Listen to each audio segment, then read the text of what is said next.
Hello everyone, welcome to my channel Aspire Doctor. This is Dr. Namita. Hope you are doing great. In my previous videos, we covered root and stem in the chapter of morphology of flowering plants. In this video, I am going to discuss about leaf. So let's start the topic leaf. Leaf is a lateral flattened structure of the plant. The major function of the leaf is photosynthesis. Leaf develops at the node. You can see this is a node. Every leaf develops at a node. The leaves originate from the shoot apical meristems. What is meant by apical meristem? Apical meristem is a region of the cells capable of division and growth in the root and shoot tips in the plants. Here, this is a shoot apical meristem, means it is present in the stem. So the leaves originate from the shoot apical meristems. We will cover this in detail in the anatomy topic.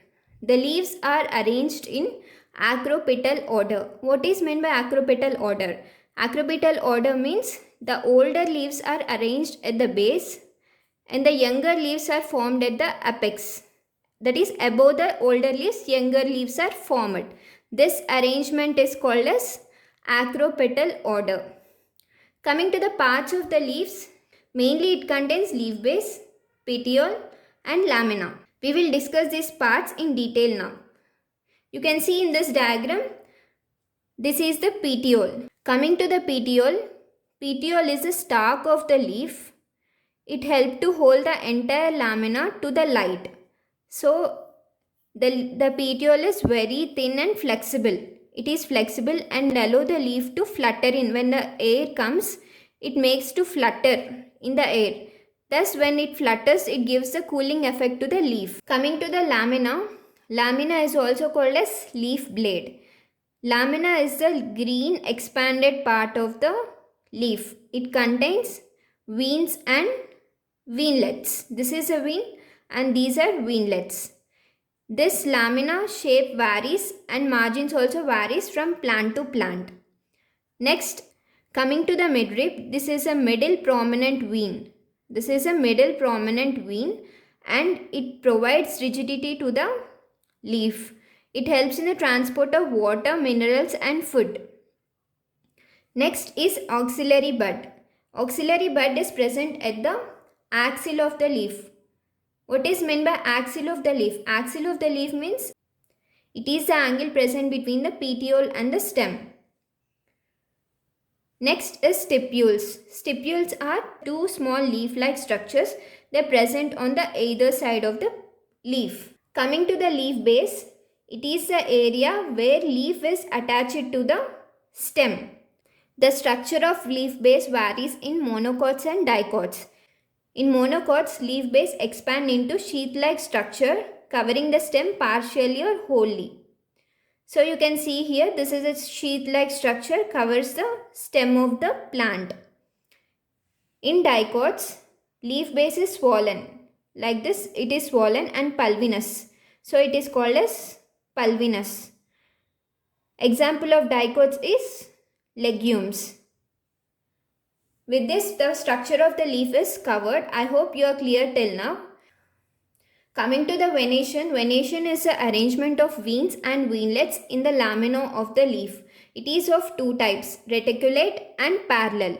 Coming to the reticulate venation, here the veinlets form a network. The midrib gives branches. These are called as veinlets. These veinlets form a network in the lamina. So this type of arrangement of veinlets is called reticulate venation. In the parallel venation, the veins are parallel to each other and to the lamina also these veins are parallel. This type of venation is called as parallel venation. Here the veinlets are absent. So the reticulate venation is present in dicots and the parallel venation is present in monocots. You can correlate this type of arrangement in the taproot system. The primary root gives branches. In the same way, here the midvein gives the branches called as veinlets. So both these types of arrangement is present in dicots and parallel venation is present in monocots. I am going to show you the leaf now. See, this is the midvene and these are venelets. This type of venation is called as reticulate venation. You can see clearly here this is a midvene and these are venelets forming branches from here. And this is a parallel venation. The venelets are running parallel to each other. There is no midrib present. The venelets are running parallel to each other and to the lamina also. So I hope you are clear with the reticulate and parallel venation. Reticulate is present in the dicot and parallel venation is present in the monocots. So coming to the types of leaves, leaves are of two types, simple and compound. In simple leaves, the lamina is entire or they are incised, but the incisions do not touch the midrib. And in compound, the lamina incisions reach the midrib. It breaks the leaves into leaflets. So in simple leaf, entire lamina means like this. The leaf is entire. There is no partitions or incisions present here. So this type of leaf is called simple leaf. And coming to the incisions, so these are incisions present, but they do not reach the midrib. See, this is a midrib, but these incisions did not touch the midrib. So this type of leaf is also called a simple leaf, but it is lobed. I hope you are clear with the simple leaf. Coming to the compound leaf, the lamina incisions reach the midrib, breaking into leaflets. So these are of two types, pinnate and palmate. In pinnate, leaflets are arranged on rachis.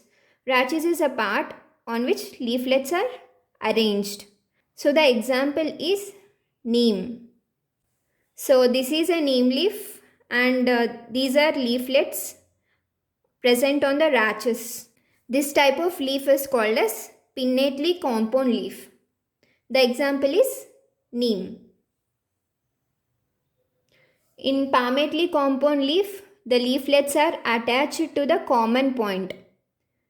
These leaflets are attached to a single common point in the palmately compound leaves. So the example of palmately compound are cotton and silk. You can see this picture on the display. So the examples in this chapter are very important. Please revise them thoroughly. I hope you are clear with types of the leaves. Next, coming to the phyllotaxy. Phyllotaxy is the pattern of arrangement of leaves on the stem or a branch. It is of three types: alternate, opposite and rolled phyllotaxy. So coming to the alternate phyllotaxy, a single leaf arises at each node in alternate manner. You can see here a single leaf arranged at each node. If the leaf is present at the right side, it is absent on the left side. And in the next node, one leaf arises at the different side. And in the next node on the different side. So this type of alternate arrangement is called as alternate phyllotaxy. The examples of alternate phyllotaxy is China rose, mustard and sunflower. I can show you this type of arrangement in the China rose. This is a China rose plant and see, alternate arrangement of leaves are present here. This type of arrangement is called alternate phyllotaxy. You can see here. See, these are stipules. Then coming to the opposite phyllotaxy. In opposite phyllotaxy, pair of leaves arranged at each node opposite to each other. In this type of phyllotaxy, each node gives rise to two leaves and these leaves are present opposite to each other. So the examples of opposite phyllotaxy are Calotropis and Goa. I can show you Calotropis and Goa phyllotaxy arrangement. You can see here this is a Calotropis stem and the phyllotaxy here is opposite. See here the leaflets are arranged in perfectly opposite direction. At each node, two leaves arises. I hope you are clear with opposite phyllotaxy. I can also show you a Goa stem. See, They are arranged opposite to each other. At each node, two leaves are present. This type of arrangement is called as opposite phyllotaxy. This is an apical bud. This helps in the lengthening of the stem. I hope you are clear with alternate and opposite phyllotaxy with examples. And coming to the whorl phyllotaxy, if more than two leaves are arranged at the each node to form a whorl, it is called as whorl phyllotaxy. See, you can see here each node contain more than two leaves and these are arranged to form a whorl. So this type of arrangement is called whorl phyllotaxy. Example of whorl phyllotaxy is Alstonia. So with this we completed phyllotaxy. Next, coming to the modifications of the leaf. Majorly the functions of the leaf is photosynthesis, but some leaves are modified to perform functions other than photosynthesis. So modifications of the leaves are 5 types. These are tendrils, spines, fleshy leaves, phyllodes and insectivorous plants. Coming to the tendrils, leaf tendrils exist in plants with weak stems. So the leaves are modified into thread-like structures called tendrils. These tendrils climb a stick or wall nearby and provide support to the plant. So the example of tendrils is peas. So these tendrils help in climbing of the plant. In the peas, the upper leaflets are modified into the tendrils. So remember the example of tendrils is peas. Coming to the spines, a few plants have their leaves modified into needle-like structures known as spines. These spines act as defensive structures. They also reduce water loss due to transpiration. So these spines are present in xerophytic plants. So they prevent the water loss from the plant by transpiration. The example of spines is cacti. Next, coming to the fleshy leaves. The fleshy leaves help to store food and water in them. So the examples of fleshy leaves are onion and garlic. So these are fleshy leaves. It is a leaf modification of onion and garlic. Next, coming to the phyllodes. The leaves in the phyllodes are short-lived and small. The leaves present here, they fall off. Like this, they fall off. And the petioles expand.